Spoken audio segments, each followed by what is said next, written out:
Évangile de Jésus-Christ selon saint Marc 6, 7-13.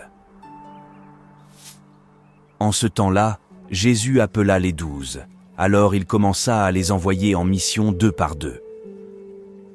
Il leur donnait autorité sur les esprits impurs et il leur prescrivit de ne rien prendre pour la route, mais seulement un bâton, pas de pain, pas de sac, pas de pièces de monnaie dans leur ceinture.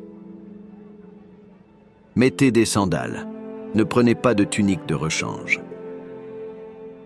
Il leur disait encore: Quand vous avez trouvé l'hospitalité dans une maison, restez-y jusqu'à votre départ.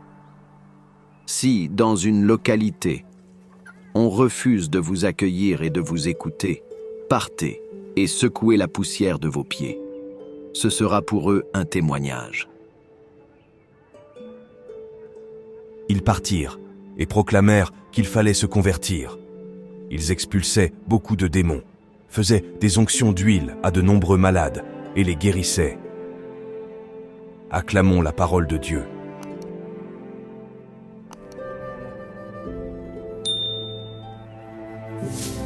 Sœurs et frères, bonjour. Aujourd'hui, l'Évangile nous parle de Jésus qui appelle à lui les 12 apôtres et il les envoie annoncer la bonne nouvelle à tous. Et en faisant cela, il nous dévoile en même temps des caractéristiques sur ces apôtres de ce moment-là, mais aussi pour ceux d'aujourd'hui, pour nous tous qui sommes disciples du Christ. L'Évangile nous dit, il les appelle à lui. Donc, la première chose pour pouvoir porter l'annonce de la bonne nouvelle, c'est de rester tout près de Jésus, avec la prière, avec les sacrements, avec la charité, pour le connaître, pour faire expérience de lui. Il leur donna pouvoir sur les esprits impurs. Jésus communique aux apôtres son pouvoir de chasser les démons, donc de vaincre le mal, tout mal qui afflige le monde, le cœur des hommes, notre cœur à nous. Et cela est vraiment une bonne nouvelle.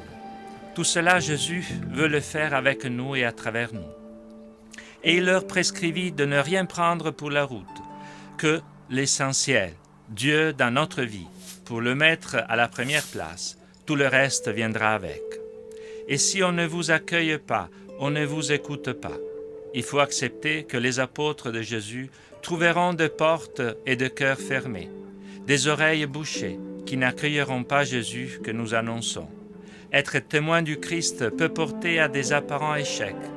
Nous devons l'accepter. Nous sommes seulement des semeurs. Dieu trouvera après ses chemins pour en cueillir les fruits.